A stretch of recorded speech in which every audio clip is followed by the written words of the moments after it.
Assalamualaikum semuanya. Apa kabar kalian? Semoga dalam keadaan sehat dan dilancarkan rezekinya oleh Allah. Amin ya robbal alamin. Dikisahkan suatu hari Abu Nawas jatuh cinta pada seorang selir di istana. Namun sang selir juga telah menarik perhatian Baginda Raja. Abu Nawas yang sadar bahwa melibatkan dirinya dalam cinta seketika dengan raja bisa berbahaya, mencoba menemukan solusi yang cerdik.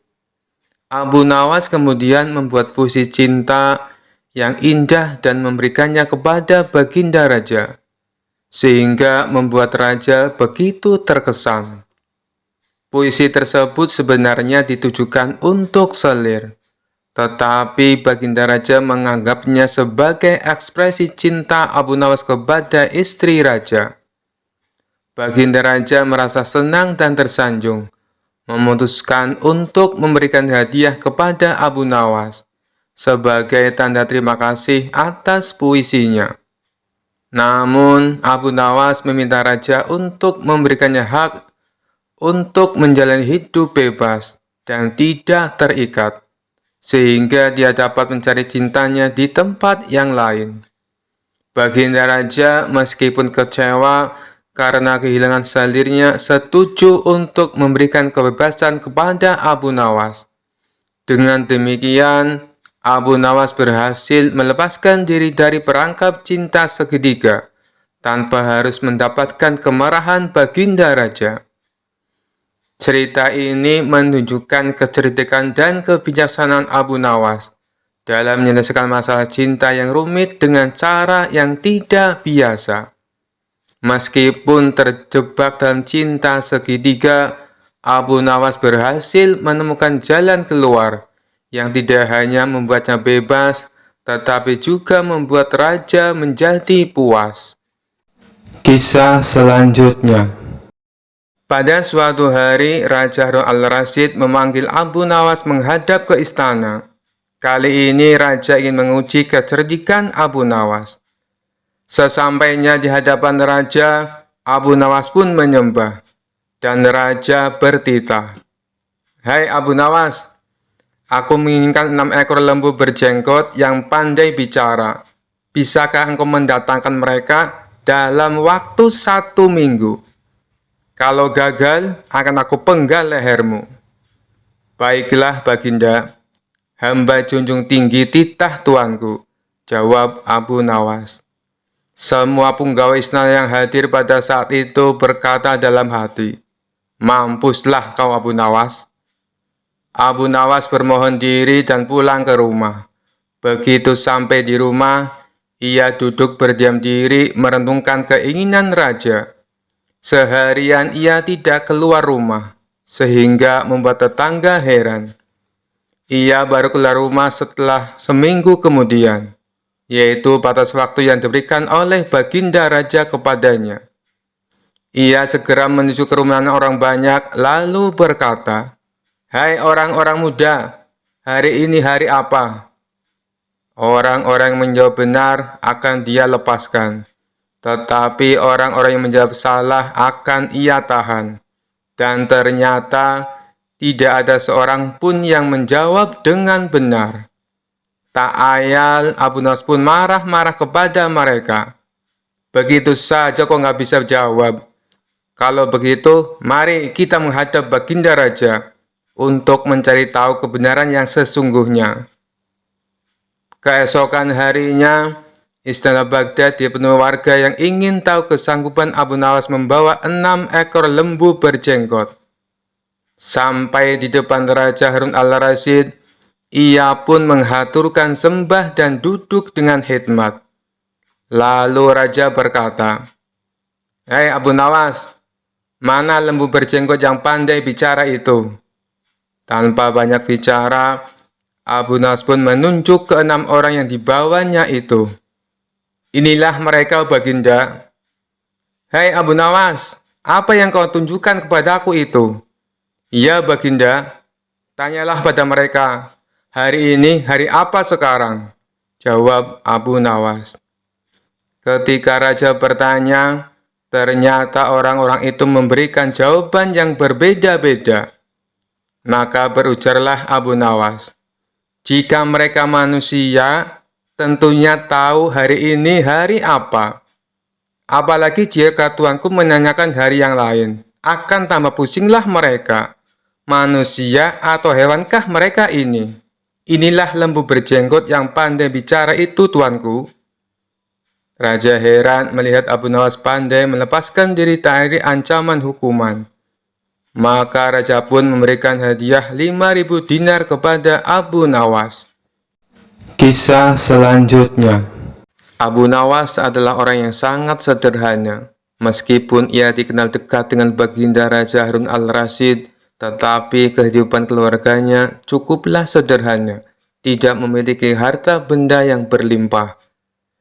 Ia selalu berbagi dengan fakir miskin di sekitarnya, jika ia mendapat rezeki yang berlebih, seperti ketika mendapat hadiah dari baginda raja. Selain menjadi orang terdekat raja, sehari-harinya ia juga bekerja serabutan, seperti banyaknya orang di kampungnya. Kadang ia berkebun, menebang pohon, menjadi tukang kayu, dan pekerjaan-pekerjaan lainnya yang dianggap halal. Suatu waktu pada musim kemarau, Abu Nawas sedang tidak mendapatkan pekerjaan apapun. Ia juga jarang diundang baginda raja, sehingga ia tidak mendapatkan hadiah. Pemasukan Abu Nawas semakin menipis. Ia hanya mengandalkan sisa dari tabungan untuk membiayai keluarganya sehari-hari. Kadang Abu Nawas mengisi kekosongan waktunya itu dengan beribadah saja, karena memang tidak ada pekerjaan yang lainnya. Suatu hari, istri Abu Nawas meminta sesuatu kepada suaminya. Ia pun berkata, "Wahai suamiku, kapan engkau berikan aku sebuah gaun indah? Beberapa hari ini engkau hanya menghabiskan waktumu untuk berdoa saja," ucap istri Abu Nawas. "Tapi semuanya kulakukan dengan ikhlas, hanya untuk mendapatkan ridho Allah," jawab Abu Nawas.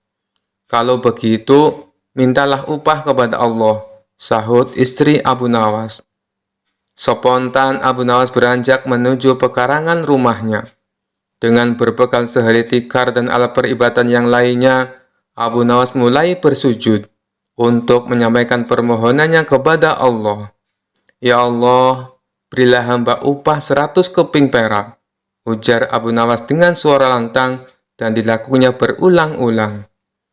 Rupanya suara Abu Nawas terdengar oleh seorang tetangganya yang kaya dan sedang beristirahat di depan rumah. Mendengar permohonan Abu Nawas, tetangga itu pun berniat untuk mengerjai Abu Nawas. Ia langsung melempar sekantong uang perak 100 keping ke arah Abu Nawas. Abu Nawas pun dibuat kaget. Kaget tidak percaya apa yang telah ia dapatkan. Ia pun langsung mengambil uang tersebut dan langsung berlari menemui istrinya di dalam rumah. "Istriku, aku memang wali Allah dan aku baru saja mendapatkan upah dari Allah," kata Abu Nawas kegirangan. Melihat Abu Nawas sudah membawa lari uangnya, si tetangga pun tidak terima dan langsung menemui Abu Nawas untuk meminta uangnya kembali. "Hei Abu Nawas, kembalikan uang yang baru saja aku lemparkan tadi. Itu milikku," kata tetangganya itu. "Bagaimana mungkin uang itu milikmu? Aku memohon kepada Tuhan, dan uang yang jatuh itu pasti jawaban dari Tuhan," jawab Abu Nawas. Karena Abu Nawas tetap bersikeras tidak mau mengembalikan uang tersebut, tetangga usir itu pun memutuskan menyelesaikan permasalahan itu di pengadilan. Sehari setelah itu, Abu Nawas pun dipanggil ke pengadilan. Hakim mulai bertanya, "Hei Abu Nawas, engkau hadir di sini karena suatu perkara. Engkau telah disangka mengambil kepunyaan tuan ini," kata Tuan Hakim sambil menunjuk ke arah tetangga Abu Nawas. "Apa pembelaanmu, wahai Abu Nawas?" tambah Tuan Hakim. "Tetangga saya ini gila, Tuan Hakim. Ia pikir semua yang ada di dunia ini adalah miliknya. Coba tanyakan saja, misalnya jubah saya, keledai saya, tentu semua diaku sebagai miliknya," jawab Abu Nawas. Tapi itu memang milikku, teriak tetangga yang kaget akan pernyataan Abu Nawas tersebut. Abu Nawas kemudian menceritakan seluruh kronologi kejadian tentang doa yang dilakukannya untuk mendapatkan uang 100 keping perak. Hakim akhirnya memutuskan jika Abu Nawas tidak bersalah dan uang itu adalah sah milik Abu Nawas karena ia sudah memohon kepada Tuhan dan uang itu jatuh sendiri kepadanya. Kisah selanjutnya. Alkisah, suatu hari Abu Nawas sedang bepergian ke suatu tempat karena ada suatu urusan. Di dalam perjalanannya, ia melihat seorang pemuda yang hendak melompat dari sebuah jembatan. Kemudian Abu Nawas menghampiri pemuda tersebut sambil berteriak, "Jangan melompat dari tempat itu." Setelah sampai ke jembatan di mana pemuda tersebut berada, Abu Nawas langsung melontarkan pertanyaan. "Mengapa di usiamu yang begitu muda berpikir untuk terjun ke dalam air yang sangat dingin itu?" tanya Abu Nawas. "Karena bosan hidup," jawab pemuda tersebut. Tentu saja jawaban dari pemuda tersebut tidak bisa diterima oleh Abu Nawas begitu saja. Maka Abu Nawas pun kembali berkata, "Anak muda, dengarkan saya. Jika kamu terjun ke sungai itu, saya harus terjun juga menyusulmu untuk menyelamatkanmu. Air itu dingin sekali. Saya baru saja sembuh dari radang paru-paru. Tahu maksud saya bisa mati. Saya mempunyai istri dan anak. Apakah kamu mau hidup dengan beban pikiran seperti ini?" ujar Abu Nawas. "Tentu saja tidak," jawab pemuda itu kepada Abu Nawas.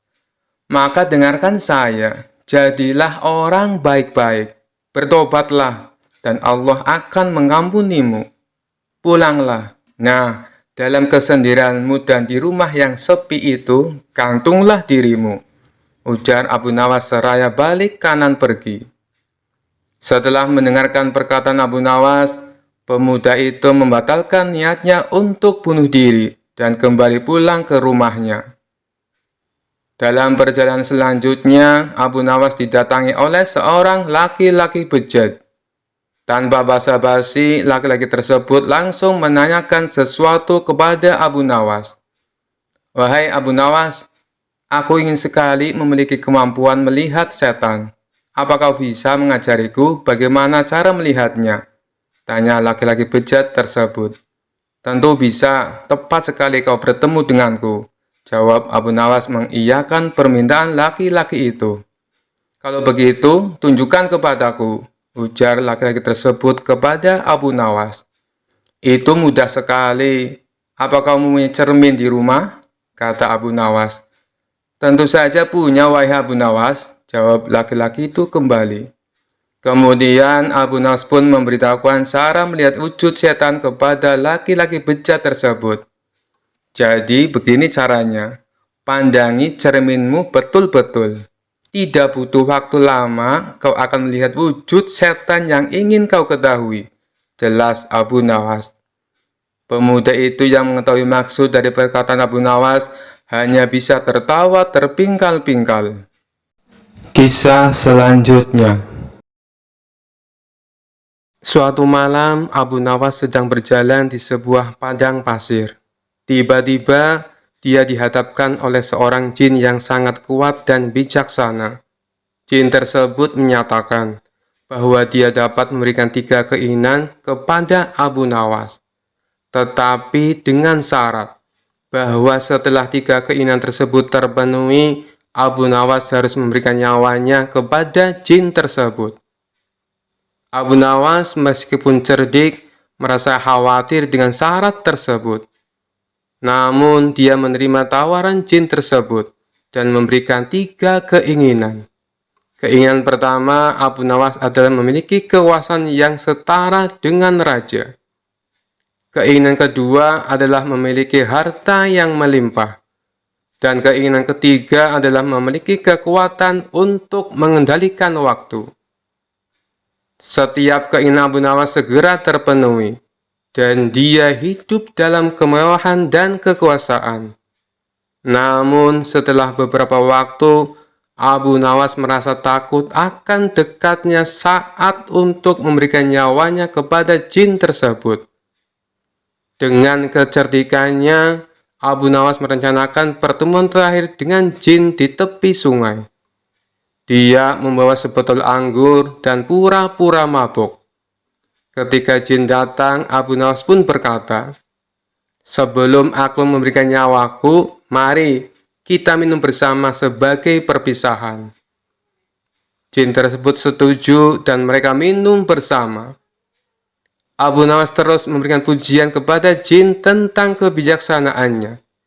Jin yang merasa senang dengan pujian tersebut akhirnya jatuh mabuk. Saat jin tertidur, Abu Nawas mengikatnya dengan rantai yang sebelumnya disiapkan. Ketika jin sadar, dia menyadari bahwa dia telah tertipu. Abu Nawas dengan cepat mengucapkan 3 kalimat Bismillah dan menyuruh jin kembali ke tempat asalnya. Dengan kecerdikan Abu Nawas, dia berhasil melepaskan diri dari perjanjian berbahaya dengan jin dan memenangkan pertarungan tanpa kehilangan nyawanya. Kisah selanjutnya.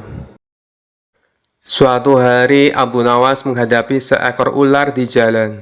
Alih-alih ketakutan, Abu Nawas malah berbicara dengan ular itu. "Apa kabar, saudara ular? Mengapa kamu di sini?" Ular itu menjawab, "Aku lapar, Abu Nawas. Aku ingin makan." Tanpa ragu, Abu Nawas berkata, "Tentu, saudara, tapi kamu harus membayar pajak untuk melewati jalan ini." Ular itu pun kaget. "Pajak? Bagaimana aku bisa membayar pajak?"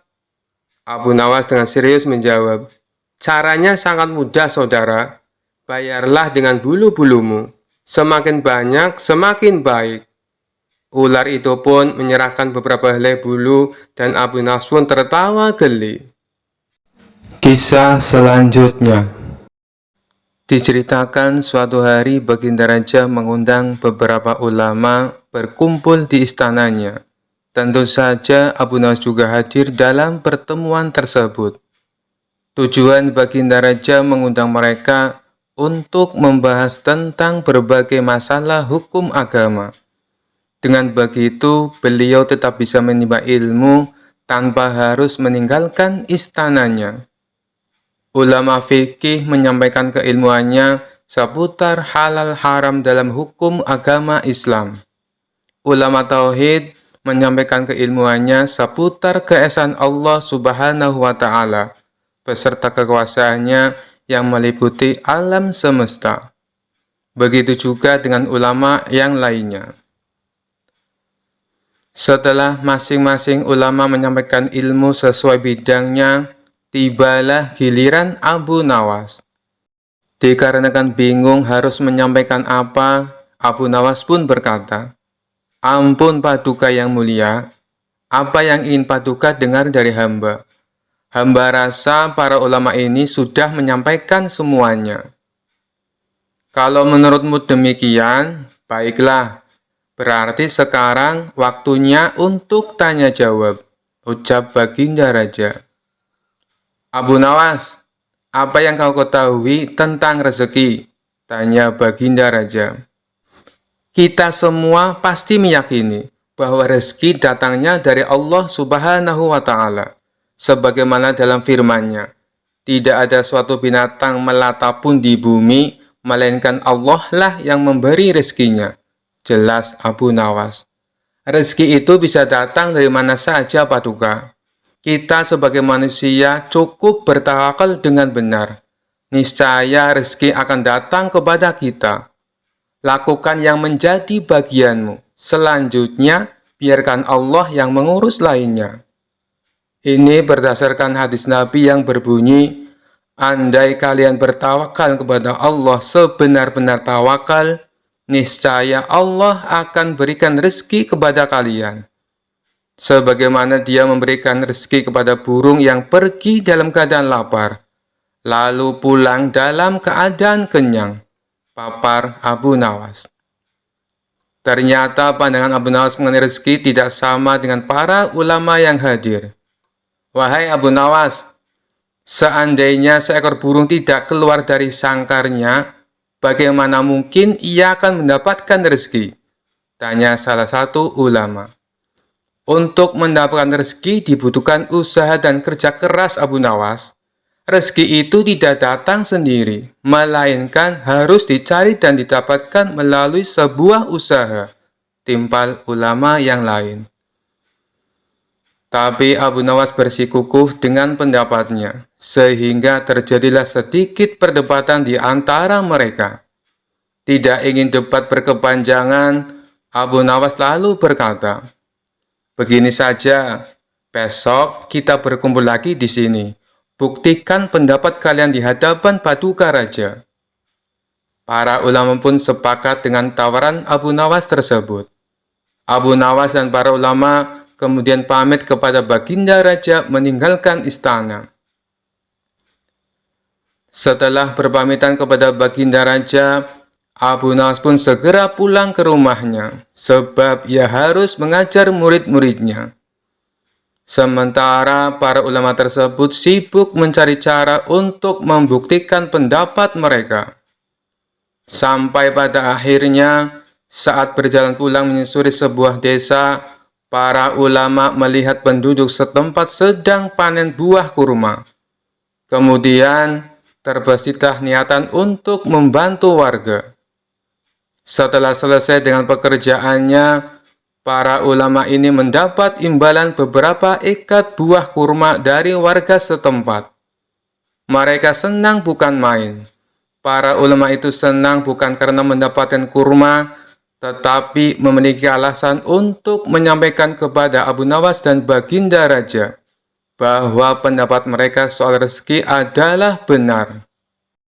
Kita mendapatkan buah kurma karena berusaha dan bekerja, sedangkan Abu Nawas hanya diam di rumah. Mana mungkin dia mendapatkan kurma? Ini menunjukkan bahwa rezeki bisa didapat bila mencarinya dan bekerja. Jadi pendapat kita sudah benar. Besok kita bawa ini sebagai buktinya. Kita tunjukkan kepada Abu Nawas dan Baginda Raja, kata salah satu ulama kepada kawannya. Maka pada keesokan harinya, para ulama ini datang ke istana. Sesampainya di sana, ternyata sudah ada Abu Nawas duduk di hadapan Baginda Raja. Melihat para ulama sudah datang, Baginda Raja segera menyambutnya. "Kemarilah, silakan duduk tuan-tuan," sambut Baginda Raja. Mereka lalu duduk bersebelahan dengan Abu Nawas. Salah satu ulama kemudian berkata, "Ampun Paduka yang mulia, sesuai dengan janji kami membawakan bukti atas pendapat kami. Kami rasa pendapat Abu Nawas kurang tepat. Justru pendapat kamilah yang lebih tepat." Mendengar hal itu, Baginda Raja pun bertanya, "Bukti apa yang kalian bawa?" Para ulama ini segera menunjukkan beberapa ikat buah kurma, lalu meletakkannya di hadapan Abu Nawas dan Baginda Raja. "Buah kurma ini kami dapat karena kemarin kami bekerja membantu warga panen kurma. Jadi, mengenai pendapat Abu Nawas yang mengatakan seseorang cukup bertawakal dengan benar, nanti rezeki akan datang sendiri, kami rasa pendapat tersebut kurang tepat Paduka. Pendapat kamilah yang lebih tepat, karena rezeki itu harus dicari. Seandainya kami tidak bekerja membantu warga, kurma ini tentu tidak akan sampai di tangan kami. Sedangkan Abu Nawas kemarin hanya berdiam diri di rumah. Apakah Abu Nawas mendapat kurma seperti kami? Tentu saja tidak Paduka, karena kemarin Abu Nawas tidak bekerja," kata ulama menjelaskan. "Yang kalian katakan itu benar sekali. Aku sependapat dengan kalian," sahut Baginda Raja. "Bagaimana denganmu Abu Nawas? Apakah kamu masih membantahnya?" tanya Baginda Raja. Mendengar hal itu, Abu Nawas hanya tersenyum seraya mengambil kurma dan mencicipinya. Kemudian ia berkata, "Kemarin aku memang hanya di rumah seharian, karena aku harus mengerjakan tugasku sebagai guru, yaitu mengajar murid-muridku. Hari ini saat kalian bercerita tentang kurma, tiba-tiba saya jadi kepengin. Alhamdulillah, kalian datang bukan hanya membawa ceritanya, tapi juga buah kurmanya untukku. Bukankah ini juga bagian dari rezeki yang datang tanpa sebab? Seperti yang hamba ucapkan dulu Paduka, cukup dengan tawakal yang benar kepada Allah. Niscaya Allah akan berikan rezeki. Lakukan yang menjadi tugasmu. Selanjutnya, biarkan Allah yang mengurus lainnya. Hamba melakukan tugas sebagai guru. Lalu Allah mengirim kalian membawakan kurma untukku. Ucap Abu Nawas tidak mau kalah. Mendengar penjelasan Abu Nawas, para ulama pun langsung tertawa satu sama lain. Kamu memang cerdik Abu Nawas, puji Baginda Raja. Sementara para ulama ini meskipun berbeda pendapat, tidak saling menyalahkan dan membenarkan pendapatnya sendiri. Begitulah indahnya Islam, apabila saling menghormati perbedaan pendapat. Kisah selanjutnya. Rumah Abu Nawas konon pernah didatangi Abu Jahil yang terkenal pelit. Ia lalu menjelaskan tujuan kedatangannya. Dia ingin meminjam uang 100 dinar. Tentu saja Abu Nawas terkejut mendengarnya. Dari mana saya mendapatkan uang sebanyak itu? Kata Abu Nawas. Tolonglah Abu Nawas, aku yakin kamu pasti ada. Pinjami aku selama sebulan. Pinta Abu Jahil merengek. Awalnya Abu Nawas tidak mau mengabulkan permintaan Abu Jahil. Namun karena terus-menerus didesak, Abu Nawas tidak bisa menolak. Tapi kamu janji ya, hanya sebulan, kata Abu Nawas mengingatkan. Ya, saya berjanji Abu Nawas, bulan depan kebun saya panen. Saya pasti akan mengembalikan uang pinjaman saya, jawab Abu Jahil. Singkat cerita, setelah 1 bulan, Abu Jahil tidak pernah mengembalikan uang tersebut. Padahal saat itu kebun Abu Jahil sudah panen, dan hasil panennya melimpah ruah. Payah Abu Jahil, dia tidak menepati janjinya, batin Abu Nawas. Karena membutuhkan uang, Abu Nawas terpaksa pergi ke rumah Abu Jahil untuk menagih hutangnya. Bagaimana dengan janjimu Abu Jahil? Katanya kamu akan mengembalikan uang itu dalam waktu sebulan, kata Abu Nawas. Abu Jahil menjawab bahwa dia tidak bisa membayar hutangnya. Ia beralasan bahwa uang hasil kebunnya digunakan untuk mengobati saudaranya yang sedang sakit. Jangan khawatir Abu Nawas, saya pasti akan membayar bulan depan, kata Abu Jahil. Mendengar jawaban Abu Jahil, Abu Nawas sangat kecewa. Akhirnya, dia pulang tanpa membawa uang sepeser pun. Beberapa hari kemudian, Abu Nawas mendengar kabar bahwa Abu Jahil sering mengundang teman-temannya untuk berpesta di rumahnya. Mendengar hal tersebut, Abu Nawas menjadi emosi. Kurang ajar, katanya dia kekurangan uang, tetapi dia malah sering mengadakan pesta, gerutu Abu Nawas. Abu Jahil pasti tidak akan membayar hutangnya, karena 1000 alasan. Akhirnya Abu Nawas mendapat ide untuk mengerjai Abu Jahil. Keesokan harinya, Abu Nawas pergi ke desa seberang untuk menemui sahabatnya. Dia mulai menyusun strategi dan meminta bantuan seorang teman. Setelah strateginya matang, Abu Nawas segera mendatangi rumah Abu Jahil. Mengapa kamu ke sini Abu Nawas? Aku kan sudah bilang, jika mengembalikan uangnya itu bulan depan, kata Abu Jahil. Jangan salah paham Abu Jahil, aku ke sini bukan untuk menagih hutang. Aku ingin mengajakmu bertemu orang pintar, jawab Abu Nawas. Memangnya ada perlu apa? Tanya Abu Jahil penasaran. Ini Abu Jahil, di desa seberang katanya ada dukun pesugihan yang bisa membuat kita kaya. Aku ingin mencobanya ke sana, jawab Abu Nawas. Benarkah?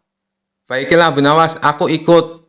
Aku juga ingin kaya, kata Abu Jahil kegirangan mendengar adanya tawaran dukun pesugihan itu. Singkat cerita, Abu Nawas dan Abu Jahil tiba di rumah dukun pesugihan tersebut. Setelah memanggil keduanya, dukun itu bertanya, "Apa yang kamu lakukan di sini?" Abu Nawas kemudian mengutarakan keinginannya agar ia ingin kaya tanpa bekerja. "Ah, itu mudah, tapi ada syaratnya," kata sang dukun. "Apa syaratnya?" tanya Abu Nawas. "Syaratnya harus ada yang dikorbankan. Tapi jangan khawatir, korbannya tidak harus dari keluarga. Orang lain juga bisa dikorbankan. Tapi orang lain itu adalah orang yang terkait dengan hartamu," jawab sang dukun.